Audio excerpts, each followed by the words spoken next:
दोस्तों, भारत में हर साल सरकारी अधिकारियों से लेकर राजनेताओं और व्यापारियों के घरों से छापेमारी के दौरान करोड़ों की नकदी पकड़ी जाती है। 21 जुलाई 2022 को पश्चिम बंगाल के मशहूर टीचर भर्ती घोटाले की आरोपी मॉडल अर्पिता मुखर्जी के घर से छापेमारी में ईडी ने 50 करोड़ रुपए की नकदी बरामद की थी। ईडी ने 21 जुलाई को उत्तरी 24 परगना के बेलघोरिया स्थित अर्पिता मुखर्जी के ठिकाने पर पहली रेड मारी थी। इस दौरान 21 करोड़ रुपए बरामद हुए थे।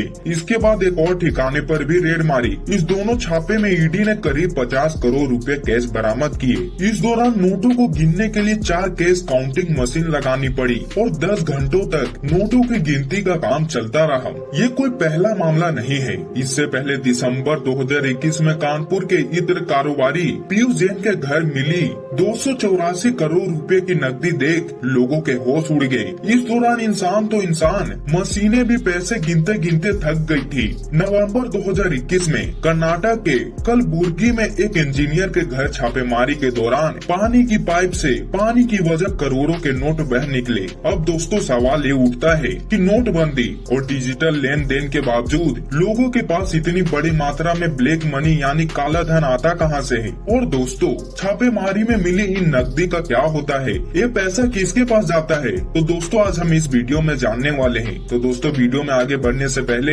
वीडियो को लाइक और चैनल को सब्सक्राइब जरूर करिएगा। दोस्तों, ईडी और इनकम टैक्स विभाग द्वारा जब्त की गई नकदी, पैसा, ज्वेलरी को सबसे पहले सीज करके इनकम टैक्स विभाग की सेफ कस्टडी में रखा जाता है। इसके बाद पहले टैक्स और डायरेक्टर के खाते में जमा किया जाता है। फिर उसके बाद कमिश्नर ऑफ सेंट्रल सर्कल के खाते में जमा किया जाता है, जहां मामले की इवोल्यूशन किया जाता है। इसके बाद टैक्स ऑफिसर आरोपी को नोटिस भेजेंगे, जिसमें लिखा होता है कि क्या क्या और कितनी संपत्ति सीज की गई है। इसके बाद आरोपी को पैसे का सोर्स, लेखा जोखा, अगर टैक्स भरा गया है तो वो सब के लिए वक्त दिया जाएगा।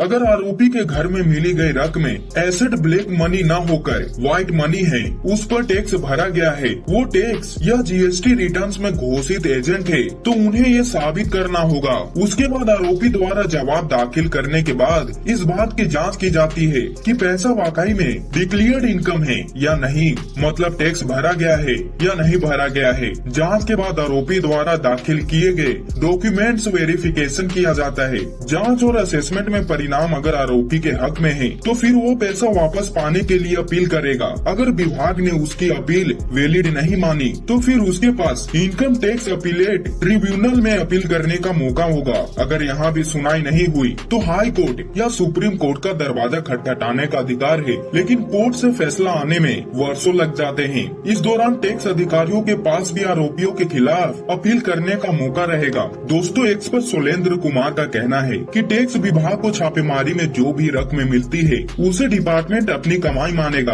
और पेनल्टी के साथ उस नकदी पर 60% टैक्स वसूलेगा। अगर किसी के घर में छापेमारी में 150 करोड़ रुपए बरामद होते हैं तो इनकम टैक्स डिपार्टमेंट सबसे पहले उसमें से 90 करोड़ रुपए टैक्स के तौर पर काट लेगा और आरोपी को केवल 60 करोड़ रुपए ही मिलेगी। बस आरोपी ये करने में कामयाब हो कि ये सारा पैसा उसने अपने बिजनेस से कमाया है। अगर पैसा किसी और गैर कानूनी माध्यम से आया होगा तो दूसरे कानून के तहत कार्रवाई होगी। दोस्तों, आयकर विभाग द्वारा जब्त किए गए धन को विभाग द्वारा बनाए गए एक सीक्रेट फंड में जमा किया जाता है। इस तरह के फंड को भारतीय स्टेट बैंक के पास बनाए गए बैंक खाते के रूप में रखा जाता है। इसलिए सारा पैसा इस बैंक के खाते में जमा कर दिया जाता है, जिसके माध्यम से पैसा फिर से बैंकिंग चैनल में आ जाता है। हालांकि हम ये भी कह सकते हैं कि पैसा बाजार में ही चला जाता है, क्योंकि टैक्स डिपार्टमेंट द्वारा जब्त की जा रही सभी पैसा फाइनली बैंक में ही जमा की जा रही है और बैंक इसे लोगों को सैलरी के रूप में प्रदान कर रहा है। टैक्स डिपार्टमेंट द्वारा जब्त की गई राशि को